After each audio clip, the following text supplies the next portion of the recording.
this while I...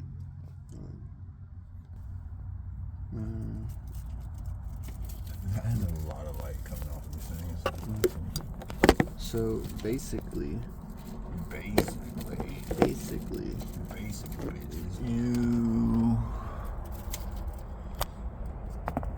are an amalgamation. Tell me that joke really quick, because I want to explain this. So tell me that joke again. Why? Because I'm recording. And I want to explain what this concept is. Oh, okay. So, dude goes to the therapist and psychologist, and he goes in there, and the psychologist pulls out the ink blot test, and he holds up the first one, and the guy's like, well, that looks like there's two people having sex on the beach. And the therapist is like, okay, now how about this one? And he holds up another one, and he goes, that looks like there's two people having sex in a car. And so he's like, okay, and he scribbles a little note there.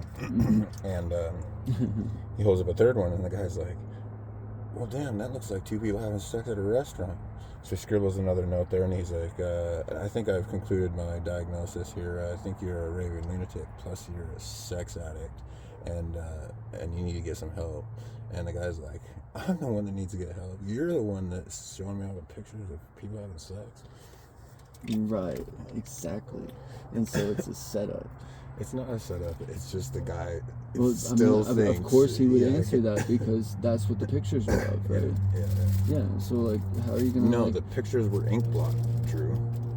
They were ink blot? Yeah, they're ink blot test. Okay. Okay, well, I didn't get the joke. Yeah. Anyways, there's this thing that's going on, okay? They were ink blot test. And it's just... Like, if you go home and there's this person there who's like really unhealthy for the home, right? And is abusive, bitchy, and bishy. Not even bitchy, he's bish. Is like bishy. Scary. It's pervading. It's preventing you from doing the things that you want to do. So the way you feel, you're not doing the things that you are supposed to be doing, right? That hold you together, like all your practices. Well, yeah, that's why you're on guard. You're not drinking the tea that you want to, because you're afraid to be in the kitchen with the person. You know, you're afraid this person's gonna like come up to you and drug you or something. You don't feel comfortable doing yoga in the yard because you just feel down. You're like just depressed because you have to exist with this abusive person, right? Yeah, it's very fucking exhausting to hang out with someone that's it's pervading.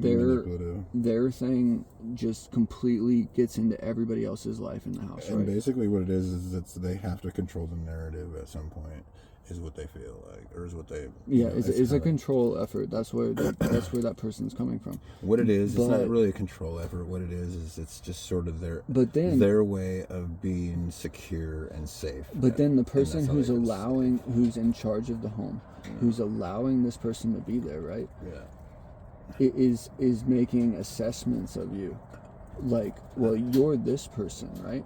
But you're not doing all the stuff that you would be doing. You're not comfortable in that place. Like, you don't feel safe. You're not being yourself. You're hiding. You're on defensive. Like, you're under attack constantly. And so you're not being yourself. You're not getting the things done that you want to do. You're not approaching your life. You're running away from your life. Right? So it's a setup. It's the same thing. It's like, you're showing me all these pictures of people with sex. What you're doing is you're self-censoring. You know, in these pictures, people having sex in these pictures. I'm not a sex addict. You're showing me these pictures. Like, you're presenting me with this. You hear what I'm saying? When they think it's an ink blot, they're presenting you with ink blot. This guy was telling me at the bus station the other day about a monkey trap. Where to trap a monkey, they have a bottle and it's got something the monkey wants, like a fruit or something like that in there, candy, and he puts his hand in there, and whenever he grips it, he can't get his hand out. Yeah, that's the old trick. He has to let go of it. That's the trick that they used to do with raccoons. That's how you trap a raccoon. Oh, it's a raccoon trap. Is you take a log and you drill a hole in it, or you owl a hole in it about the size of his hand, probably about as big as a quarter. Is this whole false opportunity thing? It's like what I have, I don't want to let go of it. I have to let go of it so that I can actually, get free, get to wherever I need to be, but not be trapped, right? But there's this like thing that's pervading. It's getting all throughout my life. It's completely abstracted our interactions together and the person I'm able to be in my life with you because that person's there. So they put this person there, and then they say, no, you're this person, you're struggling so bad, like you've got this problem, but really it's a setup. Do you hear what I'm saying? All right. It's like an influence that is not a good influence on you. It's just not acknowledging of this essential piece of our foundation that we need to have. It's just a waste of time. This security, it's a waste of time. It's a waste of time, and it's completely exhausting. And folks like that are just kind of like, yeah, they're sort of, they're the... It's just furthering that tragedy. Sort of causers of the problems, most of them. Not all of them. But it's not what the Constitution So is. you have to let go of that. You don't get trapped by the monkey trap. You let the whole thing blow over. Where I'm worried about right now, and I'm not worried about it. I'm just where I think I've kind of messed up is I've sent her so many texts defining what's going on. It's an extensive text.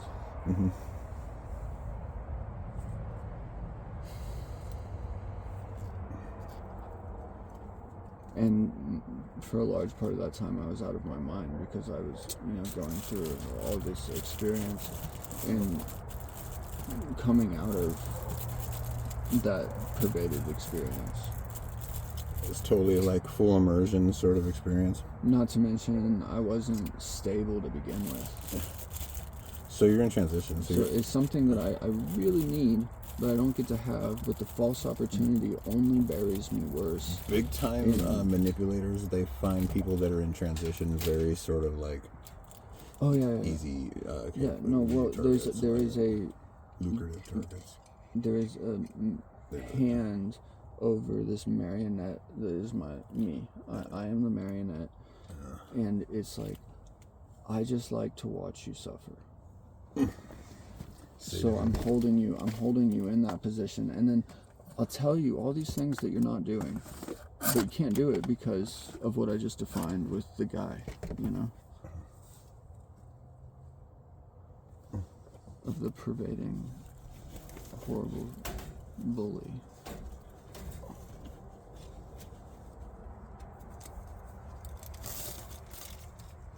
But the truth is that you would allow this to be here is the major flaw in the whole household dynamic.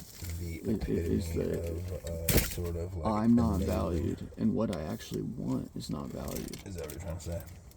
But you're believing in this lying. It's a lie. This is a great lie. Yeah, I know, but it's just they're just kind of enabling him at this point, right? Yeah. Well, everybody just does that. Not really. When people see Well, that, like the households that I've found, or like churches, they just enable those people. Yeah. Well, I mean, they don't create like a creative resolve. They just it's not easy. They just set up failure so that they can say that I'm sick. Well, it's not an easy thing to do, also, to sort of make a situation. And yes, but no. Work in that arena. Because they'll always be that way. They'll never change, basically. Because they don't see no need to, Their success. Yeah, they're complacent. Yeah. I don't see what's wrong. Well, you can kind of see